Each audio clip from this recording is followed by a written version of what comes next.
ॐ सोमनाथाय नमः। ॐ मल्लिकार्जुनाय नमः।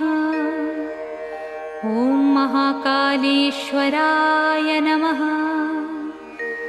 ॐ ओंकारेश्वराय नमः।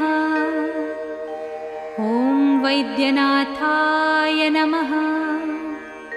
ॐ भीमशङ्कराय नमः।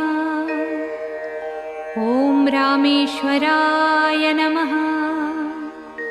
ॐ नागेश्वराय नमः। ॐ विश्वेश्वराय नमः। ॐ त्र्यम्बकेश्वराय नमः।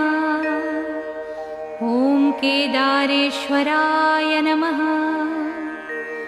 ॐ भुस्मेश्वराय नमः।